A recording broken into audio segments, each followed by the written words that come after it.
नमस्कार दोस्तों, मेरा नाम है गौरव और आप देख रहे हैं ऑटोमेशन गुरु। आज का टॉपिक है हमारा टाइमर्स। जैसे कि डिफरेंट टाइप्स ऑफ टाइमर हम लोग यूज़ करते हैं, जैसे TP timer, T on, T off and T on R. It means reset, timer on reset. So हम लोग आज ये कवर करेंगे आज के टॉपिक में। तो चलो शुरू करते हैं।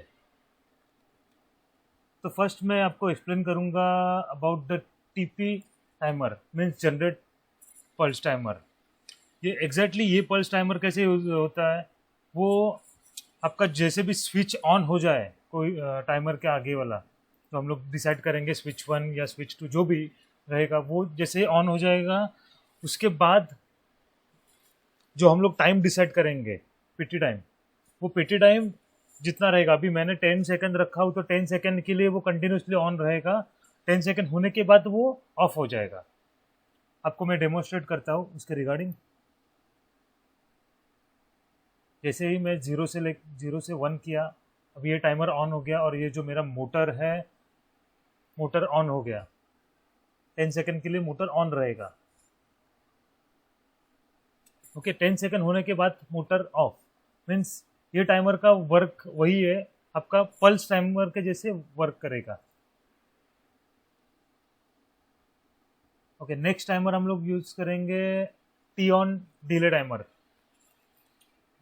टी ऑन डिले टाइमर का बेसिकली फंडा कैसे है, आप जैसे ही टाइमर का स्विच ऑन करोगे, स्विच ऑन होने के बाद 10 सेकंड या जो भी आपने वैल्यू दिया रहेगा, उसके बाद वो उसका मोटर या क्यू एक्टिवेट हो जाएगा। ये टीपी टाइमर से अलग टाइमर है। तो मैं आपको इसके रिगार्डिंग भी डेमोन्स्ट्रेट कर रहा हूँ।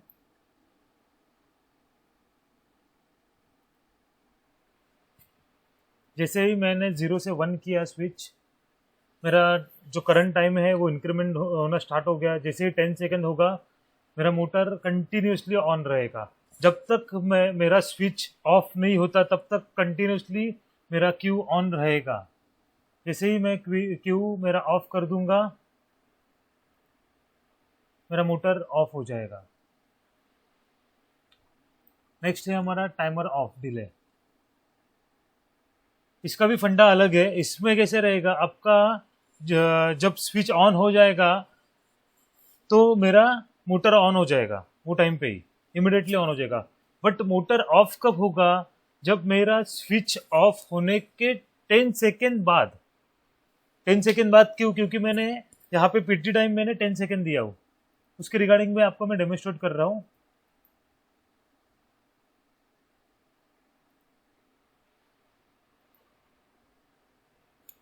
मेरा स्विच ऑन हो गया, मेरा मोटर भी ऑन हुआ, बट अभी तक टाइमर ऑन नहीं हुआ, क्योंकि इसका फंक्शन ही वैसे ही है। जब आपका स्विच ऑन रहेगा, वो ऑफ होने के बाद ही फंक्शनलिटी स्टार्ट हो जाएगा।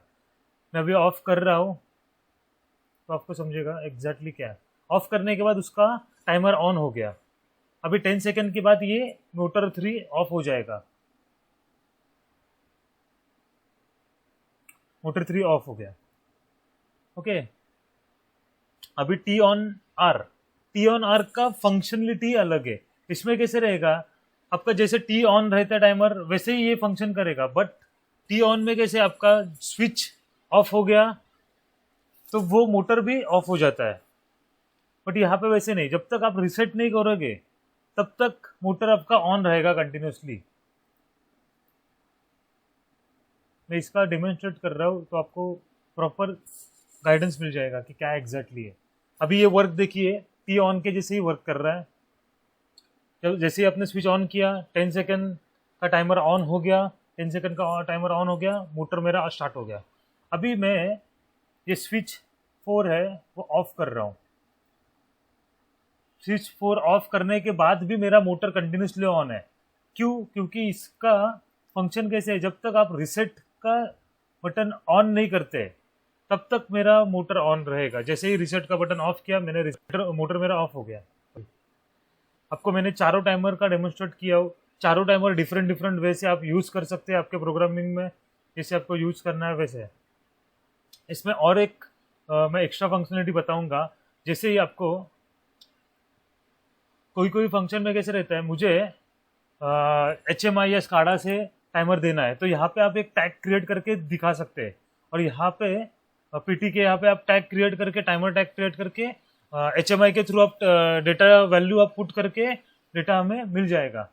और यही वैल्यू मुझे, टाइमर का वैल्यू मुझे आपको डिस्प्ले में देखना है, तो ये जो टाइमर है, ET टाइमर का टैग है, वो आप टाइम टैग करके आप आपके स्काडा में या HMI में डिफाइन कर सकते हैं। धन्यवाद दोस्तों, आज के लिए इतना ही, मिलते हैं अगली वीडियो में।